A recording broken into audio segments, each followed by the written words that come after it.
بسم الله الرحمن الرحيم إن الحمد لله نحمده ونستعينه ونستغفره ونعوذ بالله من شرور أنفسنا ومن سيئات أعمالنا من يهده الله فلا مضل له ومن يضلل فلا هادي له وأشهد أن لا إله إلا الله وحده لا شريك له وأشهد أن محمدا عبده ورسوله يا أيها الذين آمنوا اتقوا الله حق تقاته ولا تموتن إلا وأنتم مسلمون يا أيها الناس اتقوا ربكم الذي خلقكم من نفس واحدة وخلق منها زوجها وبث منهما رجالا كثيرا ونساء واتقوا الله الذي تساءلون به والأرحام إن الله كان عليكم رقيبا يا أيها الذين آمنوا اتقوا الله وقولوا قولا سديدا يصلح لكم أعمالكم ويغفر لكم ذنوبكم ومن يطع الله ورسوله فقد فاز فوزا عظيما أما بعد فإن خير الكلام كلام الله وخير الهدى هدى محمد صلى الله عليه وسلم وشر الأمور محدثاتها وكل محدثة بدعة وكل بدعة ضلالة وكل ضلالة في النار. Le sujet du cours donc qu'on m'a demandé de donner, c'est les causes de la diminution de la foi, l'iman, et ses remèdes. Donc en vérité, le discours qu'on va faire là, c'est pas vraiment un cours, puisque ce sujet, la plupart d'entre vous, ils le connaissent. Je pense pas qu'il y ait un musulman qui connaisse pas pourquoi la foi elle baisse et pourquoi elle augmente. Tout le monde sait pourquoi sa foi baisse et pourquoi sa foi augmente. Mais le problème, c'est de passer le médicament, c'est de prendre la cause pour la faire remonter et pour se soigner. Le problème il est plus là, c'est-à-dire que savoir pourquoi la foi est faible, pourquoi le cœur est dur, ça en vérité la plupart d'entre nous ils le savent déjà. Mais ce qu'on ne sait pas faire, c'est prendre le remède et combattre son nefs, c'est-à-dire combattre sa propre personne pour remédier à ça.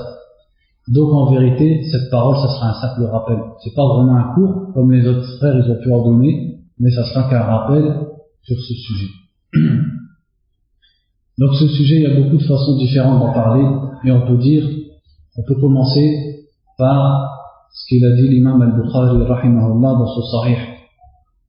Il a mentionné un chapitre qui dit Babu ziyadatil iman wa nuqsanihi, c'est-à-dire chapitre qui dit l'augmentation de la foi et la diminution de la foi. Et comme vous le savez, l'imam al-Bukhari, rahimahullah, le fiqh, c'est-à-dire la science et le savoir qu'on profite de son livre, on le profite notamment dans les chapitres, dans les titres, at-tarajim, dans les titres de chapitres qu'il met avant chaque hadith. Et il a mis comme hadith dans ce chapitre le hadith qui dit يخرج من النار من قال لا إله إلا الله وفي قلبه وزن شعيرة من إيمان ويدخل من النار من قال لا إله إلا الله وفي قلبه وزن برة من إيمان ويخرج من النار من قال لا إله إلا الله وفي قلبه وزن ذرة من إيمان. C'est-à-dire le hadith nous dit sortira de l'enfer celui qui dit la ilaha illallah et qui a dans le cœur le poids d'un grain d'orge de foi, de iman. Dans une version il a dit de khayr, c'est-à-dire de bien. Et sortira de l'enfer celui qui dit la ilaha illallah alors qu'il n'a qu'un grain de froment de foi dans le cœur, c'est-à-dire un grain plus petit que l'autre. Et sortira de l'enfer celui qui a dit la ilaha illallah et qui a le poids d'une chose infime, dharra, l'équivalent en foi dans le cœur. Quel est le rapport entre ce hadith et la diminution de la foi? C'est-à-dire ce hadith vous montre que parmi les gens il en est dont la foi est comme un grain d'orge, d'autres dont la foi est comme un grain de froment, et d'autres dont la foi est plus petite encore. C'est-à-dire que ce hadith nous montre at-tafawut, c'est-à-dire la différence qu'il y a entre les gens dans la foi. Et si cette foi peut diminuer d'une personne à une autre, alors elle est plus à même de diminuer dans une seule personne. Et sachez que la foi n'est sujette qu'à la diminution ou à l'augmentation, c'est-à-dire elle ne stagne pas. Aussi pour connaître les causes de la diminution de la foi, on peut trouver ce qu'il a dit le cheikh Mohammed ibn Salih al-Uthaymin, rahimahullah, dans une de ses fatawa, lorsqu'on lui a posé la question sur la définition de la foi. Et à la fin de sa fatwa, il a dit les causes de la diminution de la foi sont au nombre de 4. Et il a dit l'ignorance des noms et des attributs d'Allah Azza wa Jal, et aussi le fait de ne pas méditer sur les signes d'Allah Azza wa Jal, le fait de commettre des péchés et le fait de délaisser les actes d'obéissance. Donc de façon générale, ce sont ces 4 grandes causes. Et en vérité, ces 4 grandes causes, on peut les diviser en 2 causes. Donc les 2 grandes causes de la diminution de la foi, c'est le manque de méditation, le manque d'apprentissage et de réflexion sur les noms d'Allah Azza wa Jal, sur les actes d'Allah Azza wa Jal, et aussi sur al-ayat, les signes d'Allah. Et les signes d'Allah, ils sont ayat shar'iyah et ayat kawniyah, c'est-à-dire des signes qui sont universels entre guillemets, kawniyah, c'est-à-dire la création d'Allah, et ayat shar'iyah, des signes qui sont religieux, c'est-à-dire la révélation d'Allah qu'il nous a descendu. Et donc il nous a invités à réfléchir sur cette révélation. Et ça, on sera amené à en reparler par la suite. Et la deuxième grande cause, en vérité, de la diminution de la foi, ce sont les péchés, tout simplement. Donc si on voulait vraiment faire un cours complet sur la diminution de la foi et ses causes, eh bien, il faudrait citer tous les péchés. Donc pour commencer un petit peu ce cours, je voulais vous lire quelques versets du Coran à ce sujet. Donc Allah dit dans Surat Al-Baqarah, lorsqu'il a parlé des enfants d'Israël et lorsqu'il a parlé de l'épreuve qu'ils ont subie avec Al-Baqarah, c'est-à-dire lorsque Moussa, sur l'ordre d'Allah, leur a ordonné d'égorger une vache, et eux, au lieu d'agir, ils ont cherché. C'est-à-dire ils se sont compliqué la tâche en demandant de quelle couleur elle doit être, comment doit être cette vache, etc., etc. Et aussi l'autre épreuve où Allah leur a dit de frapper un cadavre avec un des os de cette vache pour savoir qui l'avait tué. Donc des épreuves et des signes qu'ont connus les enfants d'Israël. Et après ces versets-là, donc au début de Surat Al-Baqarah, Allah dit ثُمَّ قَسَتْ قُلُوبُكُمْ مِنْ بَعْدِ ذَلِكَ فَهِيَ كَالْحِجَارَةِ أَوْ أَشَدُّ قَسْوَةً.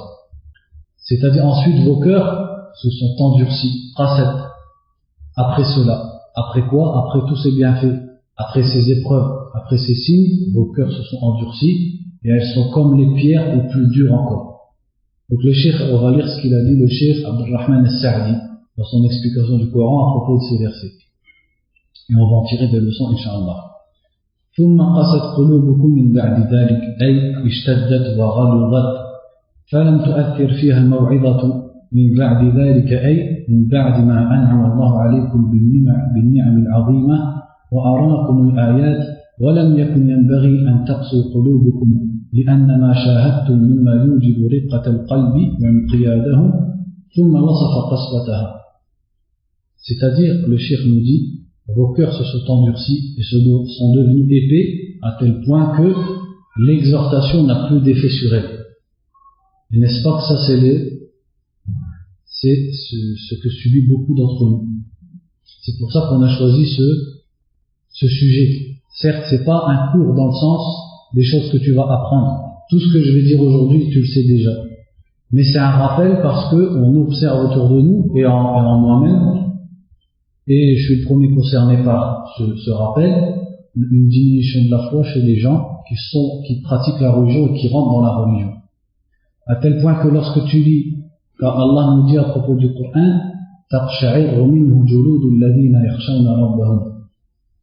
les peaux de ceux qui craignent leur Seigneur frissonnent de ce Coran. Quand tu lis ce verset et tu te regardes dans la glace, ça te paraît loin. Est-ce que ta peau a déjà frissonné à l'écoute du Coran? Ou alors lorsqu'Allah nous dit إِنَّمَا الْمُؤْمِنُونَ الَّذِينَ إِذَا ذُكِرَ اللَّهُ وَجِلَتْ قُلُوبُهُمْ وَإِذَا تُلِيَتْ عَلَيْهِمْ آيَاتُهُ زَادَتْهُمْ إِيمَانًا. Les croyants, al-mu'minoun, c'est-à-dire les gens qui ont la foi, sont seulement ceux qui, lorsque l'on mentionne Allah, leur cœur tremble. Et lorsque les versets d'Allah sont récités, ça augmente leur foi. Et toi qui es rentré dans la religion, tu te dis, je suis à des années-lumière de ce verset. Donc où est le problème? Donc c'est à chacun de se réveiller. Et regardez à quel point ce verset nous concerne. Lorsque le cheikh dit, c'est-à-dire que les cœurs des enfants d'Israël Et les histoires des enfants d'Israël qui sont citées dans le Coran, elles ne sont pas citées pour endormir les enfants avant de dormir. Ou elles ne sont pas citées juste pour en retirer la haine des enfants d'Israël. Comme malheureusement la plupart ils n'en retirent que ça. Ils lisent les histoires des enfants d'Israël et tout ce que ça leur fait c'est qu'ils les détestent. Et après dans leur religion ils tombent dans les mêmes erreurs. Et tout ça pour confirmer la parole du prophète qui disait « La tattabi'unna sanana man kana qablakum » vous allez suivre les habitudes de ceux qui étaient avant vous. Avant tout dans la religion. Donc regardez lorsque le cheikh nous dit, c'est-à-dire que les cœurs des enfants d'Israël se sont endurcis et sont devenus épais à tel point que l'exhortation n'a plus d'effet sur eux. Et billahi alaykum, regarde-toi dans la glace et demande-toi est-ce que l'exhortation, elle a un effet sur toi. Ou est-ce que ton cœur il s'est endurci parce que tu as emprunté les mêmes erreurs qu'ont emprunté les enfants d'Israël avant moi.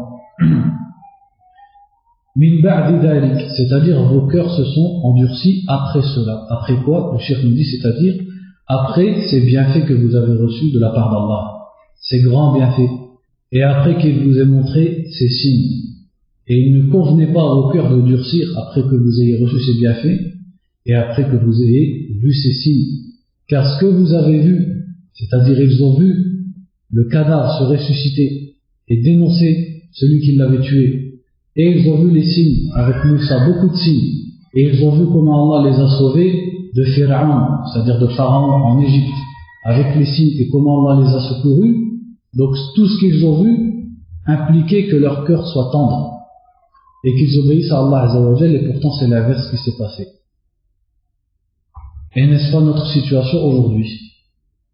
C'est-à-dire que la situation des enfants d'Israël, c'est un peuple qui a reçu des prophètes, qui a reçu une révélation, qui a été secouru par Allah et qui a vu les signes d'Allah Azza wa Jal. Et malgré cela, leurs cœurs ils se sont endurcis, alors qu'il ne convenait pas qu'ils s'endurcissent, mais plutôt à cause de tout ce qu'ils ont vu. Et tous les bienfaits qu'ils ont reçus de la part d'Allah Azza wa Jal, ils auraient dû devenir tendre leur cœur. Et ils auraient dû être des cœurs soumis. Et pourtant, c'est pas ce qui s'est passé. Leurs cœurs ils se sont endurcis. Et nous sommes aussi une communauté qui avons reçu un prophète, et qui avons reçu une révélation, et qui avons reçu un livre, et qui avons vu le secours d'Allah, et qui avons vu les signes d'Allah. Donc, que nous soyons en garde, et que nous prenions garde de ne pas prendre la voie de ceux qui étaient dans la même situation que nous, et leurs cœurs sont devenus durs. Car nous aussi on a reçu les bienfaits d'Allah comme eux les ont reçus, et nous aussi on a vu les signes d'Allah comme eux les ont vus. Donc il ne convient pas pour nous non plus que nos cœurs deviennent durs après qu'on ait vu tout ça. Dans un autre verset, en ce qui concerne la dureté des cœurs, on va surat al-Ma'ida. Allah dit وَلَقَدْ أَخَذَ اللَّهُ مِيثَاقَ بَنِي إِسْرَائِيلَ وَبَعَثْنَا مِنْهُمْ 12 نَقِيبًا. C'est-à-dire Allah a pris l'engagement des enfants d'Israël et nous en avons fait 12 tribus. فقال الله إني معكم لئن أقمتم الصلاة وآتيتم الزكاة وآمنتم برسلي وعزرتموهم وأقرضتم الله قرضا حسنا لأكفرن عنكم سيئاتكم ولأدخلنكم جنات تجري من تحتها الأنهار فمن كفر بعد ذلك منكم فقد ضل سواء السبيل. Donc on continue la traduction du verset. Allah leur dit, je suis avec vous. Si vous accomplissiez la salat et que vous donnez la zakat et que vous croyez en mes messagers et que vous les secourez et que vous faites à Allah un beau prêt, c'est tout ça l'engagement, j'effacerai vos péchés et je vous ferai entrer dans des jardins sous lesquels coulent les rivières. Et celui qui mécroit après cela, c'est certes égaré du droit chemin. Ça c'est l'engagement qu'Allah a pris avec les enfants d'Israël. Et le verset suivant nous dit فَبِمَا نَقْضِهِمْ مِيثَاقَهُمْ لَعَنَّاهُمْ وَجَعَلْنَا قُلُوبَهُمْ قَاسِيَةً. Et à cause du fait qu'ils ont rompu notre pacte, nous les avons maudits et nous avons rendu leur cœur dur. À cause de quoi? À cause du fait qu'ils ont rempli le pacte. Quel était ce pacte? C'était d'adorer Allah Azza wa Jal, de lui obéir et d'éviter ses interdits. Et lorsqu'ils n'ont pas rempli ce pacte, Allah a rendu dur leur cœur. Et le Cheikh Abdurrahman al-Sa'di rahimahullah a dit à propos de ce verset أي غليظة يعني قاسية غليظة لا تجدي فيها المواعظ ولا تنفعها الآيات والنذر فلا يرغبهم تشويق ولا يزعجهم تخويف وهذا من أعظم العقوبات على العبد أن يكون قلبه بهذه الصفة التي لا يفيده الهدى والخير إلا شرا. Le cheikh nous dit qasiyah, leurs cœurs sont devenus durs, c'est-à-dire leurs cœurs sont devenus épais à tel point que l'exhortation ne leur profite plus et les avertissements et les signes ne leur profitent plus. C'est-à-dire leurs cœurs sont devenus tellement durs qu'ils ne tirent plus profit des signes. Et on a dit les signes, ce sont à la fois les signes religieux, c'est-à-dire la révélation d'Allah, et à la fois les signes que tu vois. Et donc est-ce que nos cœurs ils profitent des signes, sachant qu'on a les signes d'Allah dans nos mains qui sont le Coran. Est-ce que nos cœurs profitent des signes? Donc Allah dit, le cheikh dit, rahimahullah, leur cœur ne profite plus des signes et ne profite plus des avertissements, et le fait de leur donner de l'espoir en Allah, ça ne leur fait plus rien, et le fait de leur faire peur, ça ne leur fait plus rien non plus, ça ne les dérange plus.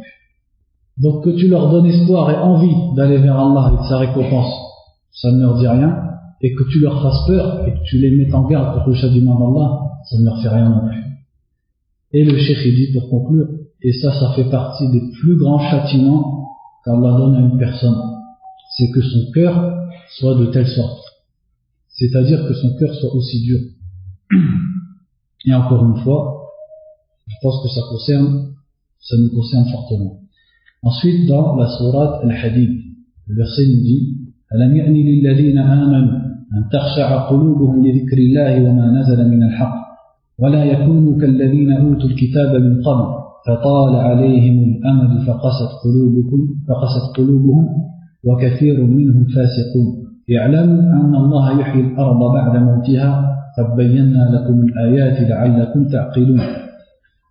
Dans la sourate Al-Hadid, le verset dit, donc dans la traduction, n'est-il pas venu le temps pour ceux qui ont cru que leur cœur soit humilié, tarcha, c'est-à-dire soit humilié et craintif à la mention d'Allah, c'est-à-dire lorsque on mentionne Allah, et lorsque on mentionne ce qui a été descendu comme vérité, et qu'ils ne soient pas comme ceux qui ont reçu le livre auparavant, le temps leur est paru long et leurs cœurs sont devenus durs, et beaucoup d'entre eux sont des fasiqoun, c'est-à-dire des désobéissants. Et sachez qu'Allah fait revivre la terre après sa mort, et nous vous montrons certes les signes afin que vous réfléchissiez. Donc regardez comme Allah nous dit ici, فَطَالَ عَلَيْهِمُ الْأَمَدُ فَقَسَتْ قُلُوبُهُم. Le temps leur est paru long, et leurs cœurs sont devenus durs. N'est-ce pas de ça qu'on se plaint nous? C'est-à-dire on dit la routine, que tout le monde y vit dans ce pays. La routine, tu trouves une personne, aller à la mosquée, c'est comme si tu lui demandais d'aller marcher 10 km avec 100 kg sur le dos. Prier le witr le soir, c'est comme si tu lui avais demandé de te donner 3000 €. C'est devenu lourd, c'est devenu la routine. Il rentre dans la mosquée, il ressort de la mosquée, il n'y a aucune différence.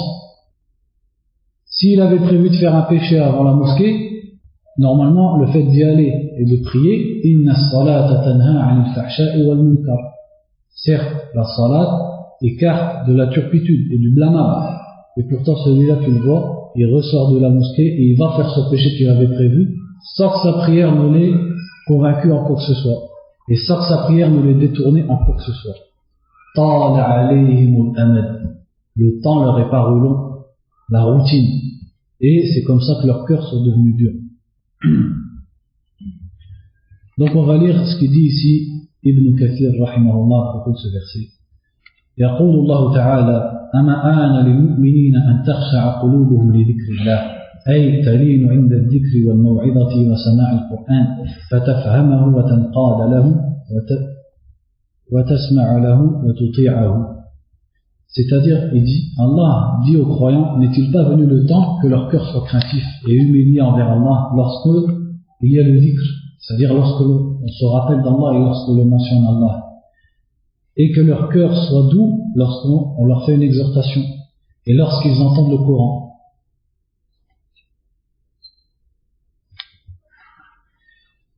Et lorsqu'ils entendent le Coran et qu'ils comprennent le Coran, c'est-à-dire n'est-il pas venu le temps qu'ils comprennent enfin ce Coran et qu'ils l'appliquent, c'est-à-dire qu'ils se soumettent à ce qu'il y a dans ce Coran et qu'ils obéissent aux ordres de ce Coran. Et aussi le savant Ibn Kathir rahimahullah a mentionné dans ce même tafsir, il a dit قال ابن مسعود رضي الله عنه ما كان بين إسلامنا وبين أن عاتبنا الله بهذه الآية إلا 4 سنين رواه مسلم. Ibn Mas'ud, Abdullah ibn Mas'ud radiyallahu anhu a dit, entre notre conversion à l'islam et entre le fait qu'Allah nous reproche par ce verset, nous fasse un reproche par ce verset, c'est-à-dire nous réprimande, il n'y a eu que 4 ans. C'est-à-dire 4 ans sont passés seulement et Allah a révélé ce verset pour les réprimander. C'est-à-dire pour leur dire qu'il est temps que leur cœur craigne et que leur cœur ne soit pas dur.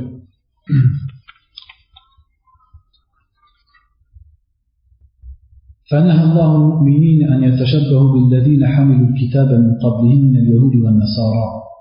Donc Allah, toujours une parole d'Ibn Kathir rahimahullah, Allah interdit aux croyants de ressembler à ceux qui ont porté le livre auparavant parmi les juifs et les chrétiens. لما تطاول عليهم الأمد بدلوا كتاب الله الذي بأيديهم واشتروا به ثمنا قليلا.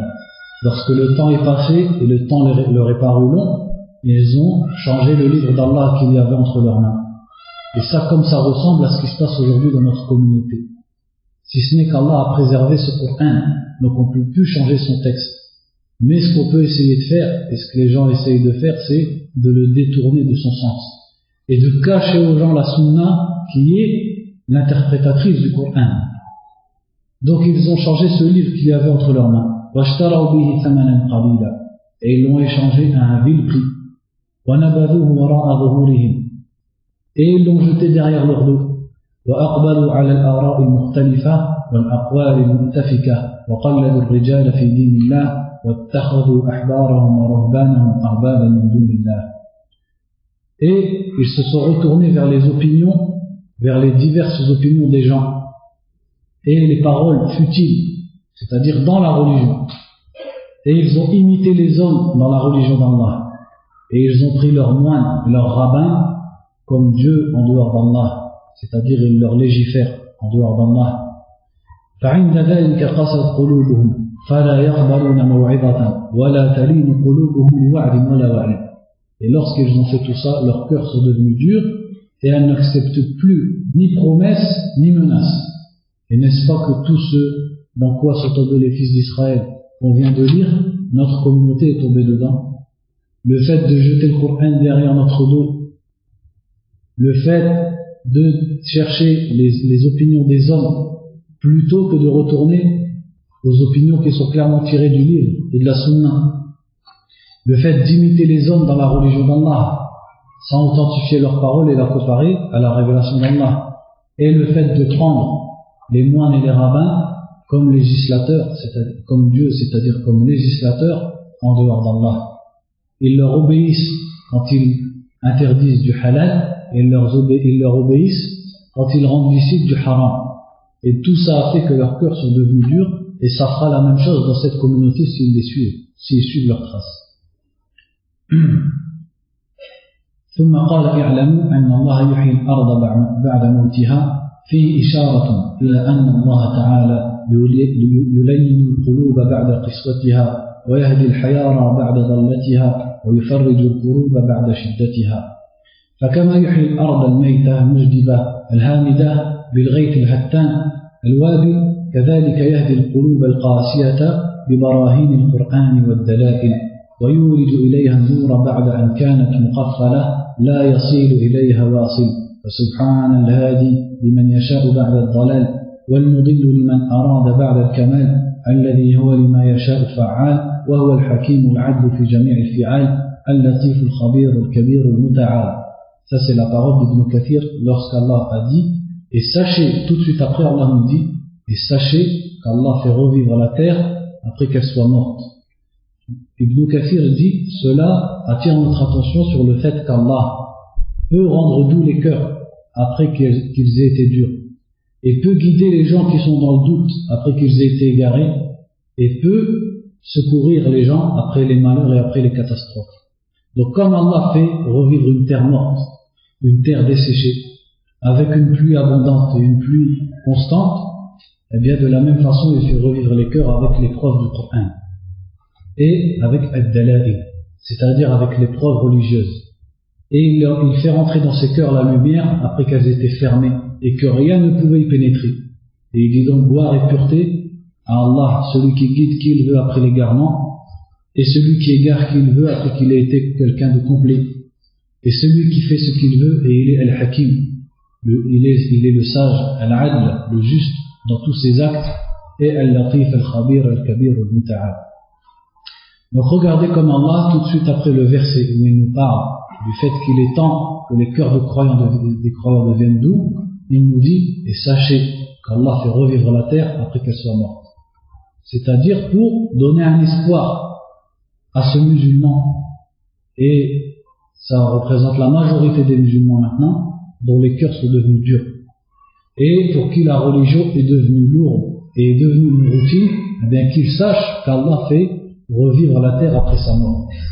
Mais là il faut attirer notre attention sur le fait que pour faire revivre une terre après sa mort, certes Allah fait tomber la pluie, mais ça demande aussi de l'entretien de la part de celui qui possède cette terre. C'est-à-dire que ça demande une cause de ta part. On va lire aussi la parole du Cheikh Abdurrahman al-Sa'di sur ces mêmes versets.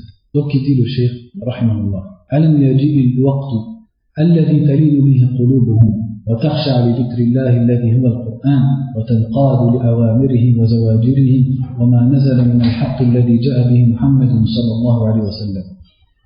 Il dit, n'est-il pas venu le temps que vos cœurs soient doux, c'est-à-dire s'adoucissent et craignent, soient craintifs au rappel d'Allah, qui est le Coran, et qu'ils se plient à ses ordres et à ses interdits, et ce qui a été descendu comme vérité par laquelle est venu Muhammad sallallahu alayhi wa sallam. وهذا فيه الحث على الاجتهاد على خشوع القلب لله ولما أنزله من الكتاب والحكمة وأن يتذكر المؤمنون المواعظ الإلهية بالمواعظ الإلهية والأحكام الشرعية كل وقت ويحاسب أنفسهم على ذلك ولا يكونوا كالذين أنزل الله عليهم الكتاب الموجب لخشوع القلب والانقياد التام ثم لم يدوموا عليه ولا ثبتوا بل طال عليهم الزمان واستمرت بهم الغفلة فاضمحل إيمانهم وزال إيقانهم فالقلوب تحتاج في كل وقت إلى أن تذكر بما أنزله الله وتناطق بالحكمة ولا ينبغي الغفلة عن ذلك فإن ذلك سبب لقسوة القلب وجمود العين. Donc le Cheikh dit à propos des versets, n'est-il pas venu le temps, ça on l'a déjà lu, il dit ce verset, donc il nous encourage à l'ijtihad, c'est-à-dire à l'effort et au combat contre soi-même, afin d'avoir la crainte d'Allah Azza wa Jal, la crainte du cœur. Et la crainte lorsqu'on entend le livre d'Allah, et lorsqu'on entend al-hikmah, c'est-à-dire les hadiths. Et que les croyants se rappellent les exhortations divines, et se rappellent la législation, c'est-à-dire les règles de la religion, à chaque instant. وَيُحَاسِبُ أَنفُسَهُمْ عَلَى ذَلِكَ.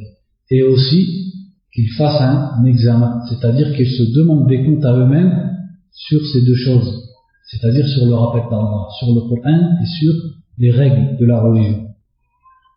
Et qu'ils ne soient pas, ça nous montre aussi l'importance de al-muhasaba, c'est-à-dire le fait de se corriger constamment et se demander des comptes. C'est aussi un manque de cette chose-là et de cette pratique qui fait que la foi elle baisse et les cœurs ils deviennent durs. Et qu'ils ne soient pas comme ceux à qui Allah a descendu le livre auparavant, qui auraient dû faire que leur cœur soit craintif et ils auraient dû s'y plier, mais ils n'ont pas été constants et ils n'ont pas été fermes. Mais plutôt le temps est passé et eux ils sont restés sur leur insouciance à tel point que leur foi s'est complètement dissipée et leur certitude est complètement partie. Donc le Cheikh dit pour conclure, les cœurs ont besoin à chaque instant d'être rappelés par ce qu'Allah a descendu et qu'on leur parle avec al-hikmah, avec la sagesse. Et il ne convient pas d'être insouciant à ce sujet car c'est une cause de la dureté du cœur et de la sécheresse des yeux. Pareil pour la sécheresse des yeux. Quand tu lis que le prophète sallallahu alayhi wa sallam nous dit de pleurer quand on lit le Coran, quand tu lis que Abu Bakr as-Siddiq radiyallahu anhu Aïcha et Hafsa, elles disaient au prophète de ne pas le mettre comme imam pour les musulmans quand le prophète était malade, parce que dès qu'il prononçait le Coran, il pleurait. Et où sommes-nous, nous, de ces situations-là et de ces ordres-là?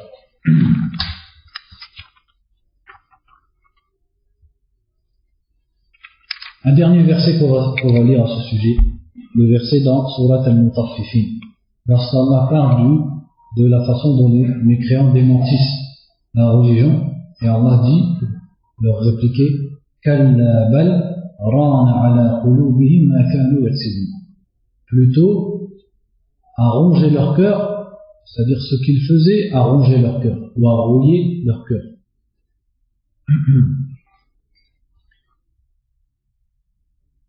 Donc Ibn Kathir a dit à propos de ce verset, إنما حجب قلوبهم عن الإيمان به وما عليها من الرين الذي قد لبس قلوبهم من كثرة الذنوب والخطايا. Ce qui a donné un voile à leur cœur et qui a empêché que la foi y pénètre, c'est la rouille, c'est-à-dire l'impureté qu'il y a sur leur cœur et qui a enveloppé et habillé leur cœur et qui vient de la multitude de leurs péchés et de leurs fautes. Regardez encore cette exhortation, c'est-à-dire que lorsque les savants disent la foi baisse par les péchés, c'est quelque chose de concret, c'est quelque chose qu'il faut éviter. Et regardez comment Allah nous parle de ces kuffars en disant Rana ala qulubihim, c'est-à-dire leur cœur, ils ont été enveloppés à cause des péchés qu'ils faisaient. Donc si tu n'arrives pas à pleurer, si tu n'arrives pas à te lever la nuit, ou même, on parle même pas de se lever la nuit, on parle juste de la mosquée déjà, ou à lire le Coran, eh bien, il faut que tu reviennes sur ce verset. ماذا كسبت حتى صار قلبك على هذه الصفة. Qu'est-ce que tu as acquis toi, puisqu'Allah nous dit à cause de ce qu'ils ont acquis. Toi, qu'est-ce que tu as acquis pour que ton cœur se retrouve sur cette situation et se retrouve sur cette caractéristique. Ensuite, l'imam Ibn Kathir rahimahullah, il a cité un hadith dans ce tafsir en disant, le hadith nous dit du prophète sallallahu alayhi wa sallam, إن العبد إذا أخطأ خطيئة نكتت في قلبه نكتة سوداء فإذا هو نزع واستغفر وتاب صقل قلبه وإن عاد زيد فيها حتى تعلو قلبه وهو الران الذي ذكر الله كلا بل ران على قلوبهم ما كانوا يكسبون. Ce verset qui est rapporté par l'imam al-Tirmidhi et aussi al-Nasa'i, et le Cheikh al-Albani rahimahullah l'a déclaré Hassan dans Sahih al-Jami'. Et donc il l'a cité Ibn Kathir dans le chapitre, dans l'explication du chapitre al-Mutaffifin. Ce hadith nous dit du prophète sallallahu alayhi wa sallam, lorsqu'une personne commet un péché, un point noir vient sur son cœur. Si ensuite il cesse ce péché et demande pardon, son cœur sera à nouveau, c'est-à-dire reviendra comme avant, sera nettoyé de ce point noir. Mais s'il revient à ce péché, ça augmentera cette souillure à tel point qu'elle prenne ta'alu qalbahu, c'est-à-dire elle prend la suprématie sur son cœur. Et c'est la souillure dont Allah a parlé dans Surat Al-Mutaffifin. C'est-à-dire le prophète a dit, et c'est la souillure dont Allah a parlé en disant Kalla bal rana ala qulubihim ma kanu yaksibun, plutôt à rouiller leur cœur ce qu'ils faisaient. Donc ça c'était pour les versets qu'on pouvait en tirer. Et ensuite, c'est-à-dire le fait de parler les causes de la diminution de la foi, on pourrait en parler de façon théorique, citer telle cause, etc. C'est ce qu'il faut faire, mais il faut aussi citer certaines causes qui nous touchent plus. Aussi parmi les preuves comme quoi les péchés touchent la foi et empêchent la personne d'acquérir la foi complète. Donc là, je vais vous citer des hadiths et des paroles qui sont sur ce sujet et qui sont un petit peu dans le désordre. À quelle heure on a commencé ?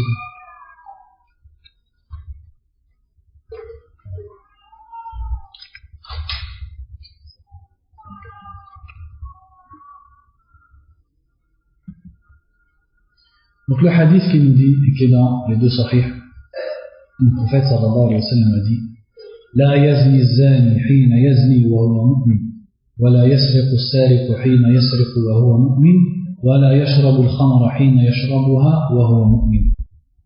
C'est-à-dire, celui qui fait la fornication ne commet pas la fornication au moment où il commet la fornication alors qu'il est mu'min, alors qu'il est croyant. C'est-à-dire, au moment où il fait zina, il n'est pas mu'min. Et celui qui vole ne commet pas son vol au moment où il vole tout en étant mu'min, croyant. Et celui qui boit l'alcool ne boit pas l'alcool au moment où il boit l'alcool tout en étant mu'min, tout en étant croyant. C'est-à-dire qu'au moment où il commet cet acte, et celui qui commet cet acte, ça l'empêche d'atteindre le stade de mu'min. Certes, il reste musulman, mais il ne peut pas atteindre le rang de al-iman, c'est-à-dire al-iman al-mutlaq, al-iman al-wajib, al-iman al-kamil, la foi complète, la foi obligatoire, la foi absolue qui est la foi nécessaire pour entrer au paradis directement, qui est la foi d'une personne qui accomplit tout ce qu'Allah a obligé et qui s'écarte de tout ce qu'Allah a rendu haram. Ça c'est al-iman al-wajib. Donc regardez comment les péchés ont empêché à tel point que le prophète a enlevé le nom de croyant à celui qui commet la fornication, qui vole et qui boit l'alcool. Et ça c'est vrai pour tous les péchés.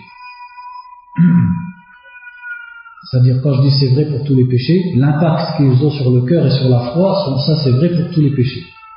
Mais le fait qu'ils ne méritent pas le nom de mu'min, ça c'est vrai pour les grands péchés, al-kaba'ir.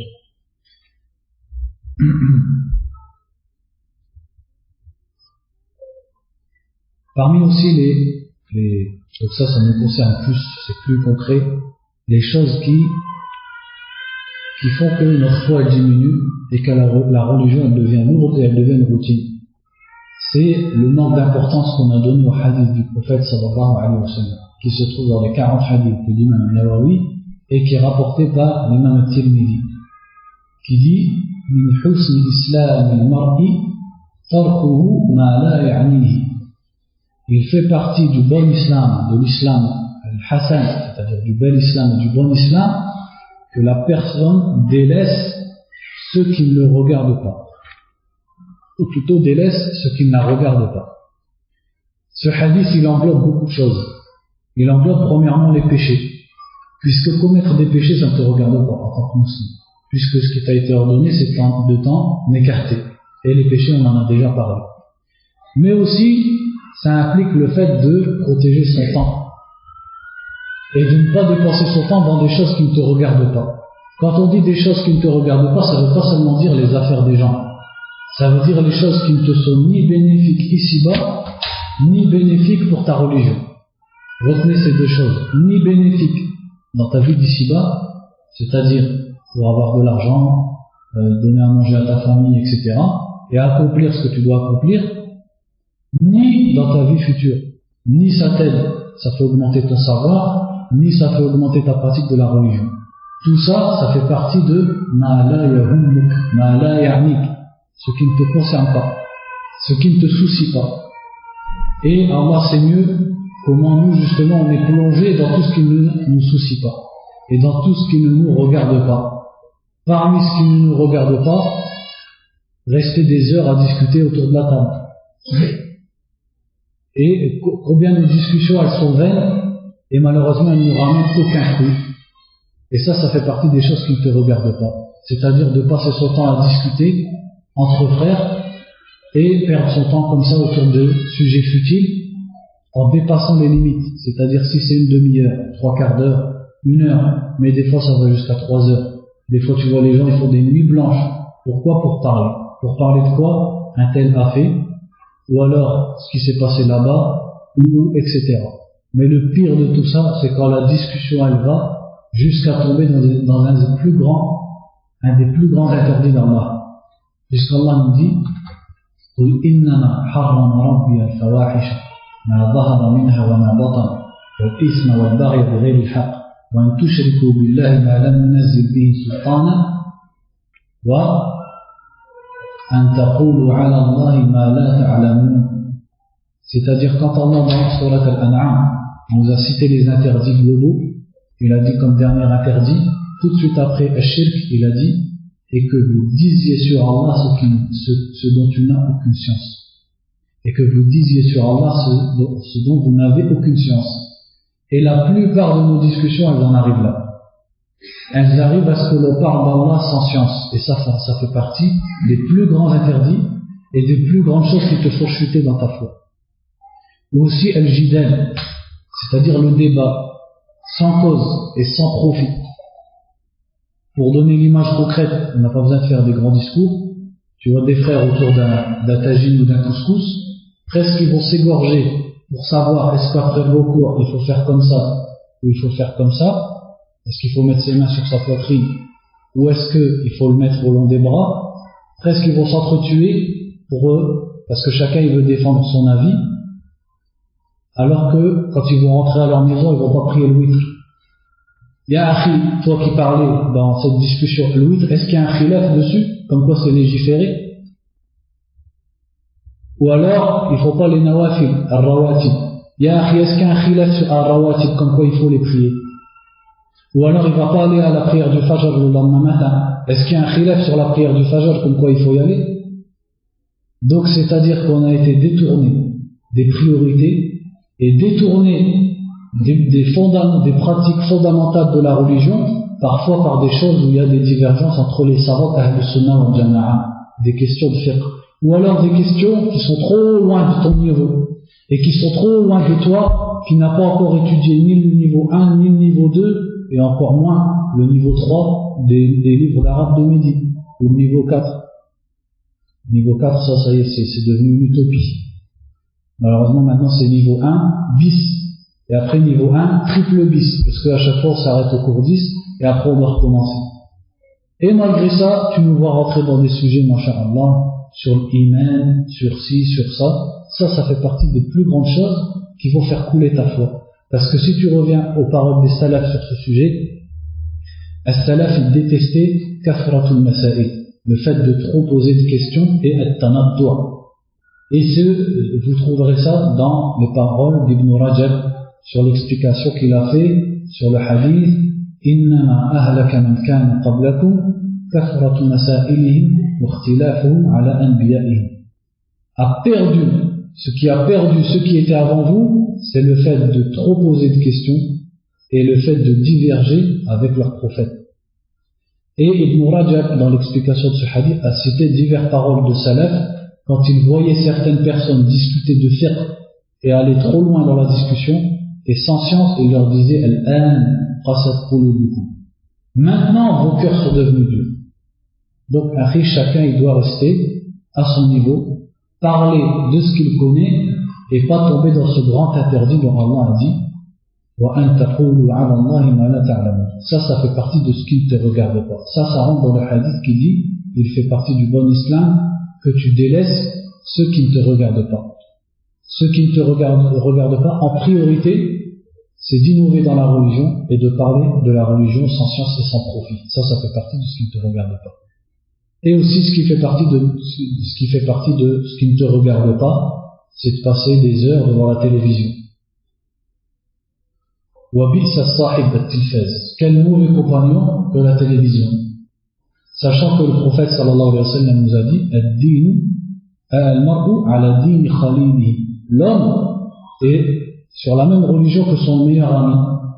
Et tu vois certaines personnes, son meilleur ami c'est devenu la télévision. Plus que sa femme, plus que ses collègues, il passe plus de temps avec cette télévision. Mais la télévision, c'est une fréquentation pire que toute fréquentation. Parce que toute mauvaise fréquentation, tu peux répondre à son âme. Il a 2 oreilles pour que tu lui répondes. Mais est-ce que la télévision a 2 oreilles pour que tu lui répondes quand elle te dit du mal? Donc dans la télévision, il y a le fait de regarder ce qui ne convient pas de regarder. Alors qu'Allah a dit قُلْ لِلْمُؤْمِنِينَ يَغُضُّوا مِنْ أَبْصَارِهِمْ. Dis aux croyants de baisser leur regard. Dans la télévision, il y a le fait d'écouter constamment la musique. Parce que si c'est pas dans la publicité, ça sera dans le générique ou ça sera dans le film. Il y a toujours de la musique. Alors que le prophète a dit, comme il est rapporté dans Sahih al-Bukhari, سَيَأْتِي قَوْمٌ مِنْ أُمَّتِي يَسْتَحِلُّونَ الْمَعَازِفَ. Il viendra des gens de ma communauté qui rendent licites les instruments de musique, ce qui prouve que c'est interdit. et ça fait partie des grandes causes qui dévient le cœur de la personne, la musique. Dans la télévision, il y a aussi ce qu'on appelle al-ghazw al-fikri, c'est-à-dire l'attaque idéologique des gens qui cherchent à attaquer l'idéologie, non pas seulement des musulmans, mais carrément des gens du commun. Et toi, tu subis ça lorsque tu regardes. C'est-à-dire que tu es influencé, que tu le veuilles ou pas, par les façons de penser qui sont communiquées dans la télévision. Donc la télévision, ça fait partie des grandes causes qui font que les cœurs ils deviennent durs et qui font que la foi elle baisse. Et le mieux, c'est de la sortir de la maison. Il ne faut pas se voiler la face, ya akhi. Tu connais très bien le hadith qui dit que celui qui tourne autour des choses ambiguës, il va tomber dedans. Et la télé, elle n'est pas ambiguë. On connaît déjà sa situation là. Elle ne fait pas partie des choses ambiguës. C'est que du haram à 99%. Donc c'est même pas qu'on te demande de ne pas tourner autour. Ce qu'on te demande, c'est de t'en écarter loin et de la sortir de ta maison. Et peut-être tu vas me dire, oui, mais moi ça va, je me contrôle. Je regarde que zone interdite et capitale. Et envoyé spécial. Et quand tu es 8 heures au travail, est-ce que Abdillah elle regarde que envoyé spécial et capitale et zone interdite? Ou est-ce qu'elle regarde toutes les autres bêtises qui vont l'influencer, non seulement qui vont lui faire des péchés, mais qui vont aussi l'influencer dans son fikr? La liberté de la femme, les femmes libres, les femmes qui font ce qu'elles veulent, les femmes qui ont des amants, c'est ça qui passe à la télévision. Donc ça va l'influencer pendant que toi tu es au boulot et après tu dis la télé c'est pas grave. Donc la télévision, ça c'est un des points que je voulais souligner, c'est une des grandes causes. Et maintenant on a aussi la sœur de la télévision qui est Internet. Même s'il y a beaucoup plus d'utilité dans Internet que dans la télévision, mais dans Internet, la plupart des gens ils tombent dans le fait d'aller sur Paltalk et d'aller parler avec des gens soit futiles ou soit des gens d'innovation et d'aller débattre. Alors que tu vois les gens de ton pays qui font des cours ou qui parlent et qui donnent des leçons aux gens, jamais tu les vois aller sur Paltalk pour discuter avec les gens d'innovation et pour débattre. Parce que ces gens qui viennent sur Paltalk pour débattre avec toi, ils viennent pas pour débattre, ils viennent pour convaincre. Si toi tu crois que tu vas les convaincre, alors wallah, tu te fais une grande illusion. D'une, parce que tu n'as pas le bagage pour aller les convaincre, et de deux, parce qu'ils ne sont pas là pour être convaincus. Ne crois pas que tu es à l'époque des salafs, où certains innovateurs, ils avaient la crainte d'Allah. Et quand on leur montrait la vérité, ils revenaient à la vérité. Sache que là, tu es en 2008, 1429, les gens ont changé. Les gens, ils ouvrent des salons pour convaincre et pour appeler à leur bid'a. Et que le Coran ou la Sunna soient en accord ou en désaccord avec ce qu'ils disent, la plupart du temps, ils le savent déjà. Donc c'est pas toi qui a grandi ici et qui a appris le peu que tu as appris qui va aller convaincre ce genre de personnes. Ce genre de personnes qui des fois ont des diplômes, qui des fois ont étudié plusieurs années. Et les salafs, et ça j'ai pas besoin de vous répéter ces paroles, vous les connaissez peut-être par cœur, ils mettaient en garde d'une façon très dure contre le fait de s'asseoir avec les gens de l'innovation et les gens de passion. Et lorsque tu es derrière ton écran sur Paltalk avec cette personne, c'est comme si tu étais avec lui. Parce qu'il t'entend, tu l'entends, et vous échangez. Et parfois c'est pire parce qu'il ne te permet pas de parler. Donc il n'y a que l'aller et il n'y a pas le retour. Donc on doit se mettre en garde nous-mêmes, et mettre en garde nos frères, contre le fait d'aller perdre son temps sur Paltalk. D'aller perdre son temps 1 heure, 2 heures, avec des gens qui de toute façon ils n'écouteront pas ce que tu dis. Et ils ne seront pas convaincus par ce que tu es en train de dire. Et toi tu es en train d'essayer de les convaincre, mais toi est-ce que déjà tu as appris les fondements de ta religion avec les preuves par cœur avant d'aller convaincre quelqu'un d'autre? Si tu l'as fait, est-ce que tu l'as appris à ton épouse avant d'aller l'apprendre à un tel, avec tel chiffre pour essayer de le convaincre de ce qu'il est en train de dire? Est-ce que tu as fait déjà tes obligations avant d'aller soi-disant convaincre? Et la plupart du temps en vérité c'est qu'un échappatoire que tu as trouvé pour tranquille, pour perdre ton temps sans que personne te fasse de reproche. Tu dis je suis sur Paltalk, je parle de religion. Alors qu'en vérité c'est qu'un échappatoire que tu as trouvé pour être tranquille et pour que personne t'embête. Donc ça fait partie, dans ce que je pense et ce que je vois autour de moi, des plus grandes causes qui font chuter les gens.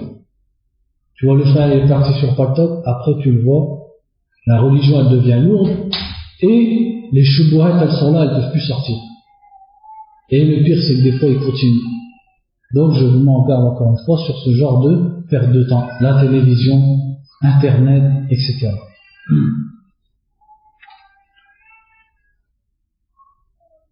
Aussi, donc, comme on l'a cité, le hadith qui dit الرجل على دين خليله فلينظر أحدكم إلى من يخالل. Le hadith nous dit dans Sunan Abi Daoud, l'homme est sur la religion de son ami. Donc l'un d'entre vous fasse attention à qui il prend pour ami.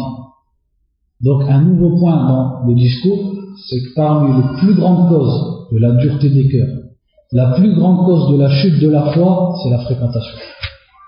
Il faut choisir ses fréquentations. Et s'il n'y a pas de bonne fréquentation, il vaut mieux rester seul et dans ta famille que d'aller fréquenter des gens qui vont te toucher soit dans ta aqidah ou soit au niveau des shahawat. Ou alors le fait et malheureusement on est devenus, les gens qui sont soi-disant dans la religion, donc je parle pour moi le premier et on est tous concernés, on est devenus des mauvaises fréquentations les uns pour les autres. C'est-à-dire qu'on s'assoit entre nous, et au lieu de se rappeler de la religion, on se rappelle avec regret ce qu'on faisait avant, sans donner les détails. Ou alors on parle de choses futiles, et on parle de choses qui dévient les cœurs.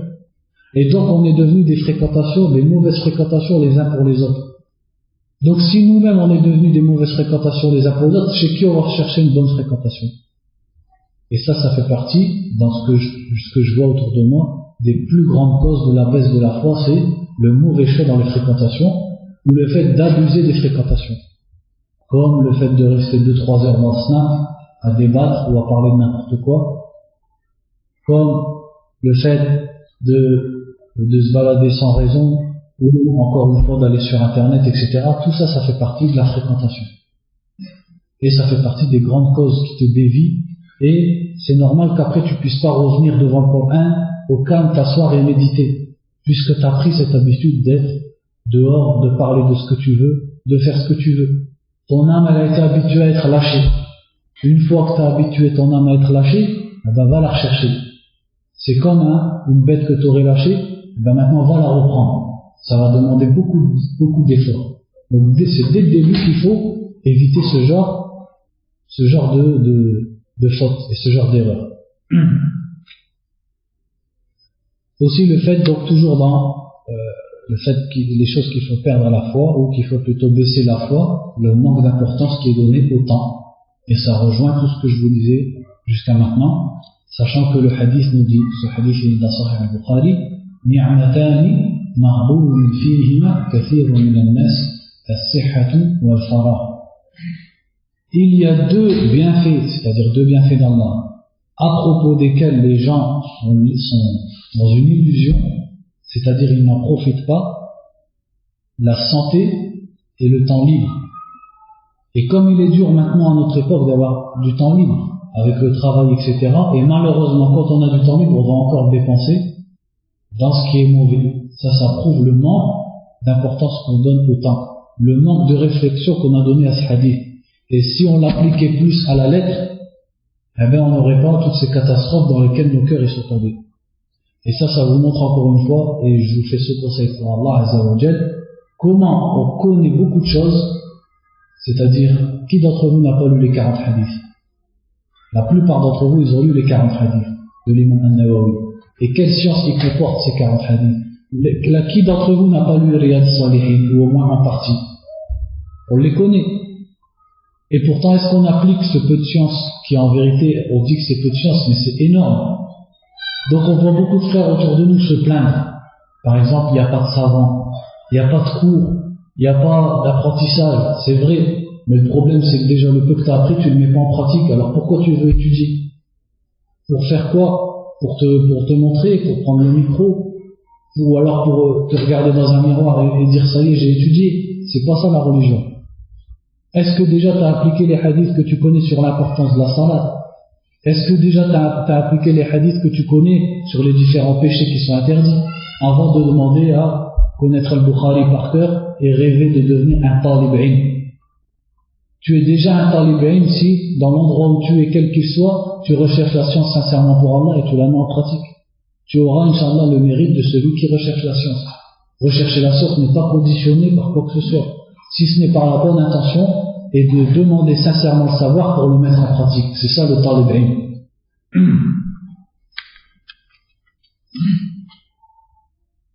Et d'autres causes encore dont on parlera demain, Inch'Allah. Sinon, après, j'aurais pu rien à dire. Donc, on va s'arrêter là, Inch'Allah. سبحانك اللهم وبحمدك أشهد أن لا إله إلا أنت أستغفرك وأتوب إليك وصلى الله وسلم على نبينا محمد وعلى آله وصحبه